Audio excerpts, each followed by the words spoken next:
Hello everyone, welcome to the psychology catalyst.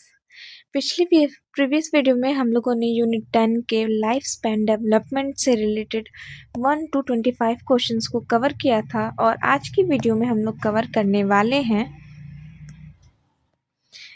Part 2 यानी 2 से 26 तक के क्वेश्चंस को।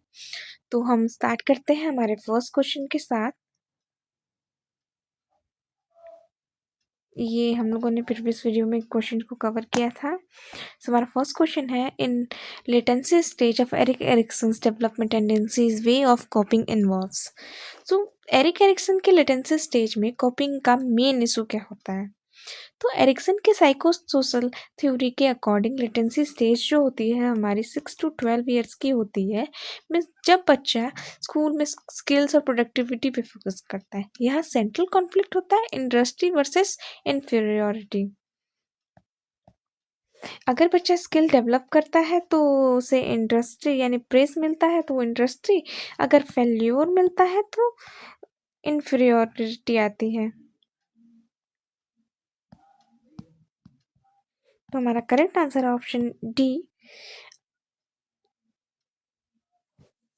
इस स्टेज में इनिशिएटिव, गिल्ट या आइडेंटिटी कंफ्यूजन नहीं होता, तो इस बात को हम लोग ध्यान रखेंगे।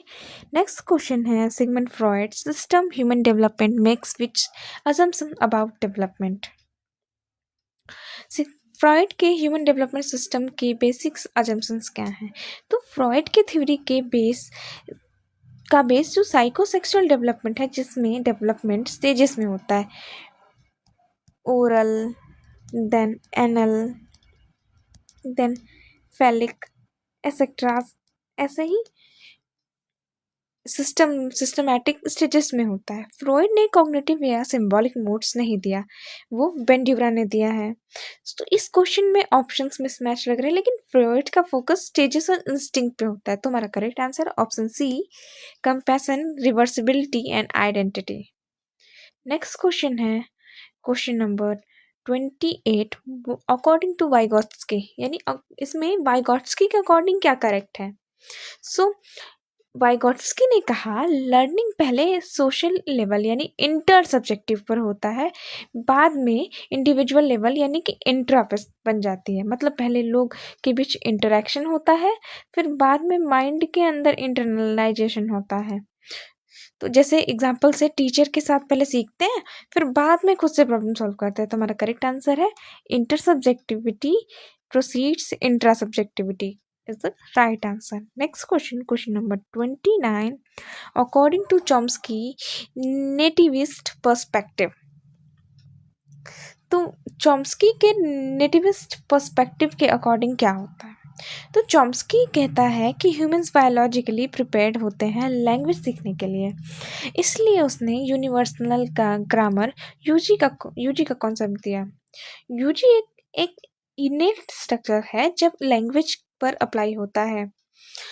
केयर गिवर इंटरेक्शन या वर्ड गेसिंग चॉम्स्की का मेन फोकस नहीं है। सो हमारा करेक्ट आंसर है A, there is an universal grammar that applies to all language. Next question, question number 30, adjusting the support offered during a teaching session to fit the child's current level of performance is called। तो child के current level के हिसाब से support adjust करना क्या कहलाता है? तो ये कॉन्सेप्ट वाइगॉट्स्की का है। वाइगॉट्स्की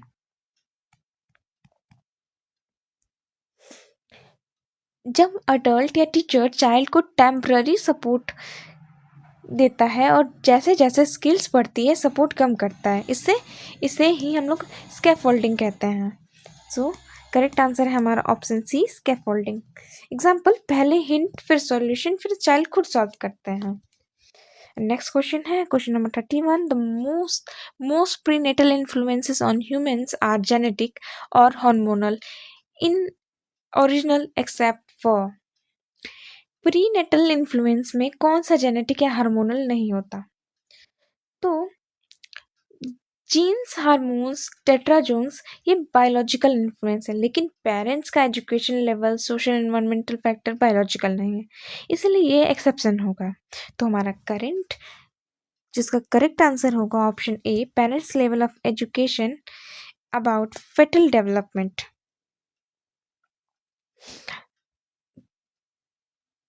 नेक्स्ट क्वेश्चन नंबर, ये सॉल्यूशन भी यहाँ पे दिया हुआ है, parent level of education fetal development is not a genetic. अब नेक्स्ट क्वेश्चन है question number 32, according to Kohlberg gender development moves through the following stage. तो अब हमें कोलबर्ग्स की थ्योरी के बारे में याद रखना है कि कोलबर्ग के अकॉर्डिंग जेंडर डेवलपमेंट का स्टेज कौन सा है। तो कोलबर्ग ने के जेंडर डेवलपमेंट के 3 स्टेजेस थे। सबसे पहले था जेंडर लेबलिंग, फिर स्टेबिलिटी, फिर कंसिस्टेंसी। ये स्टेजेस चाइल्ड के जेंडर अंडरस्टैंडिंग के लेवल को शो करती है। बाकी ऑप्शन या तो फ्रॉइड या पियाजेट के हैं। तो हमारा करेक्ट आंसर है ऑप्शन डी। नेक्स्ट क्वेश्चन है हमारा question number 33, neurological studies on positive affect and fearful distress dimension of temperament suggest that shy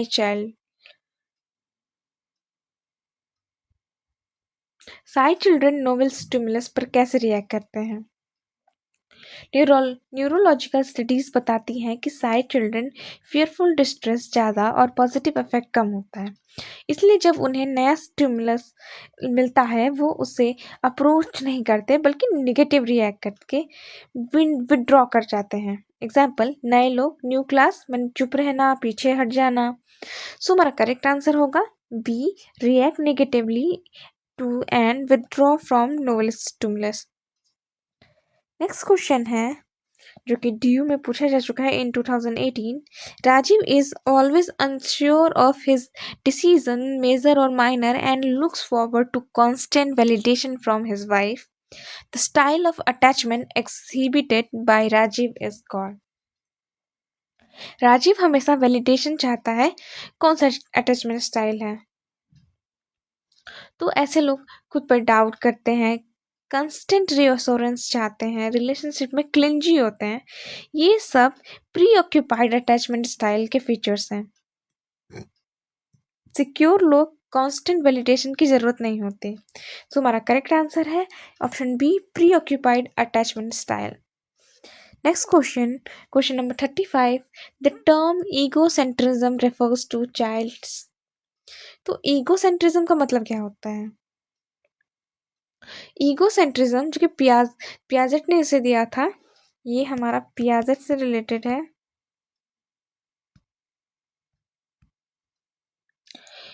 का मतलब होता है बच्चा सिर्फ अपने पर्सपेक्टिव से चीजें देखता है, दूसरे के पॉइंट ऑफ व्यू समझ नहीं पाता। एग्जाम्पल, बच्चा सोचता है सब वही देख रहे हैं जो वो देख रहा है। ये सेल्फनेस नहीं, कॉग्निटिव लिमिटेशन होती है। तो हमारा करेक्ट आंसर होगा option D, tendencies to thinks only from their own perspective. Next question, infant attachment has been explained in terms of all the following except। Infant attachment कौन एक्सप्लेन नहीं करता। तो attachment theories जैसे बॉल्बय या हॉर्लिक explain करती है इनेट behaviour, imprinting and comfort contract. लेकिन rational thought जो हमारा है, रेशनल थॉट इन्फेंट्स में डेवलप नहीं होता, इसलिए अटैचमेंट का रीज़न नहीं हो सकता। सो हमारा करेक्ट आंसर है option D, rational thought. Next question number 37, the term refers to any environmental agent that causes damage during prenatal period। Prenatal period में डैमेज करने वाले एजेंट को क्या कहते हैं।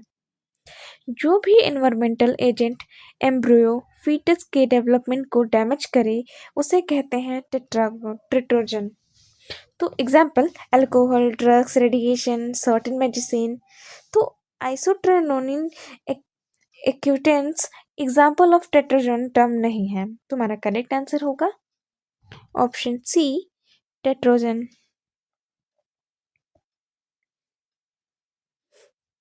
नेक्स्ट क्वेश्चन है question number 38, which of the following is not a pattern of attachment assessed by strain situation and attachment Q shot. Attachment का कौन सा पैटर्न वैलिड नहीं है। तो ते strange situation and attachment Q short में ये पैटर्न होता है, जैसे सिक्योर, अवॉइडेंट, रेजिस्टेंस, डिसऑर्गेनाइज। लेकिन जो इंटरैक्टिव होता है ये ऑप्शन नहीं होता, तो हमारा करेक्ट आंसर है ऑप्शन डी। यह एक एक्सप्लेनेशन भी दिया हुआ है, वो आप पढ़ सकते हो। नेक्स्ट क्वेश्चन है question number 39. The technique used for children's development as a joint activity with adults is known as। Child plus adult joint activity वाली टेक्निक वाइगॉस्की के अकॉर्डिंग जब लर्निंग जॉइंट एक्टिविटी के थ्रू होती है, जहाँ meaning shared होती है, उसे इंटर सब्जेक्टिविटी कहते हैं। वही स्केप फोल्डिंग सपोर्ट का प्रोसेस होता है जो जॉइंट एक्टिविटी का नाम है। तो हमारा करेक्ट आंसर है inter subjectivity. Next question, question number 40। The encompasses connection between microsystem. Microsystem के बीच कनेक्शन क्या कहलाता है? तो स्कूल, होम जैसे सिस्टम के बीच के रिलेशन, ऐसा क्वेश्चन है। तो जो ब्रोन फ्रेन बैनर के इकोलॉजिकल मॉडल में हम लोग ने माइक्रो सिस्टम्स में family, schools, meso system, micro system के बीच के इंटरेक्शंस को, जैसे एग्जाम्पल पेरेंट टीचर इंटरेक्शन के बारे में हम लोगों ने पढ़ा था। अगर आपने प्रीवियस वीडियो नहीं देखा है तो उसमें आप देख सकते हो। सो हमारा करेक्ट आंसर है option C, mesosystem. Next question है question number 41। The sequence of stages of moral reasoning identified by Kohlberg. तो कोलबर्ग के मोरल रीजनिंग के स्टेजेस का ऑर्डर। तो कोलबर्ग के 3 लेवल्स थे। फर्स्ट था प्री कन्वेंशनल, तो ये प्री कॉन्सेप्चुअल है, ये भी गलत है। प्री, ये भी गलत है, ये भी गलत है। तो हमारे फर्स्ट से ही आंसर मिल जाता है प्री कन्वेंशनल, ऑप्शन ए। फिर तो preconventional, then conventional, then postconventional. Next question, question number 42। According to Erikson the central development task of adolescence concern. तो एरिक्सन के अकॉर्डिंग एडोलसेंस का मेन डेवलपमेंट टास्क क्या है? तो Ericsson ने 8 psycho social stages बताए थे, जिसमें अडोलसेंस यानी कि 12 टू 18 ईयर्स जो एडोलसेंस का होता है, क्राइसिस होता है, जिसमें identity versus role confusion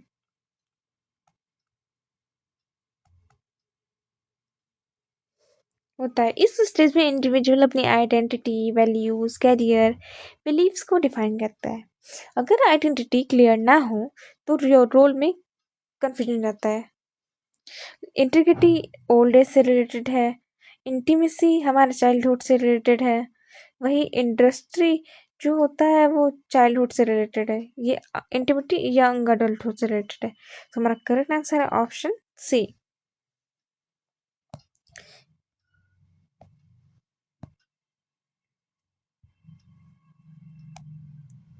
next question है, इंटीग्रिटी था हमारा ओल्ड एज, इंडस्ट्री था हमारा चाइल्डहुड, और इंटीमेसी जो है हमारा young adulthood.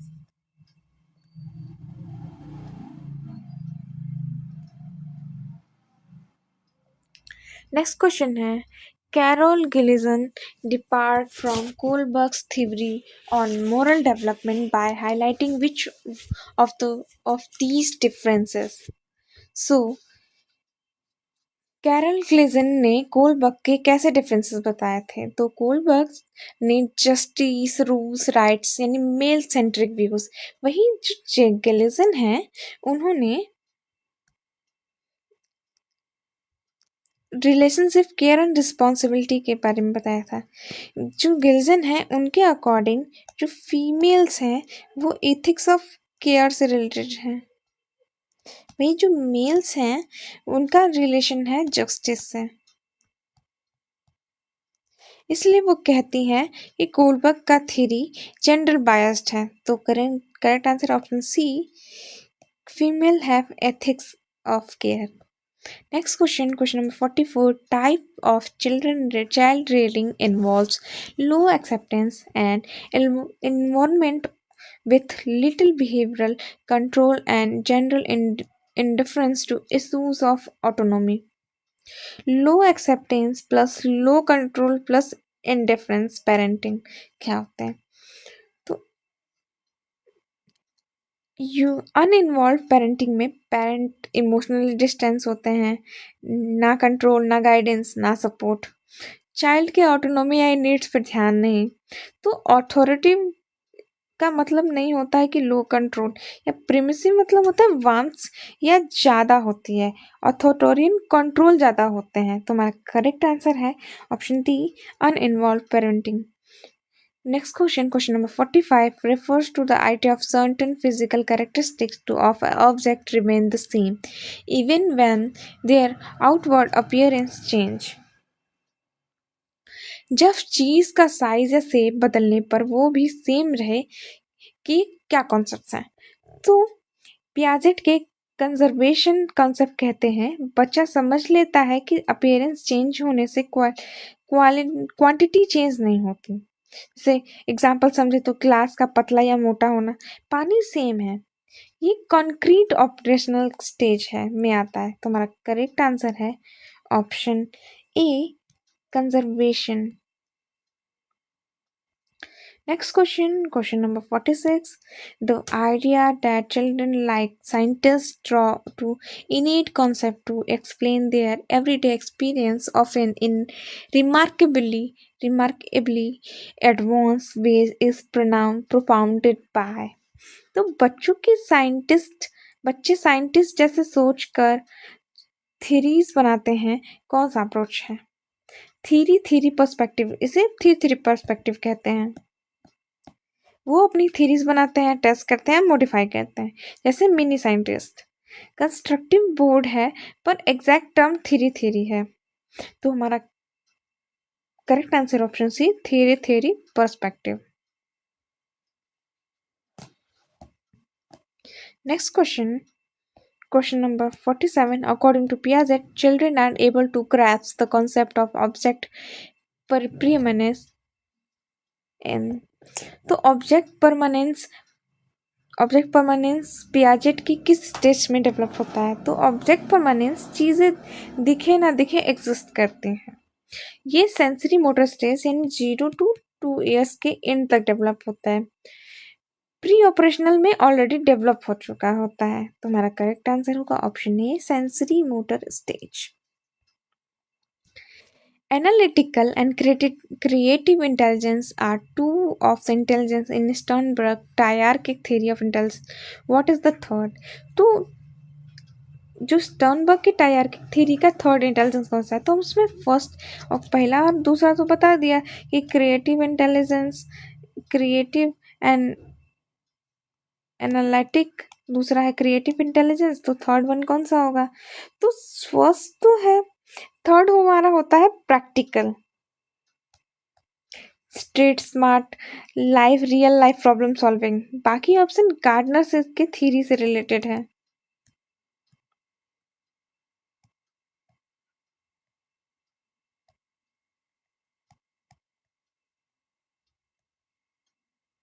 Next question, question number 49. Longitudinal approach is most appropriate for investigation human development as possible to trace the development changes.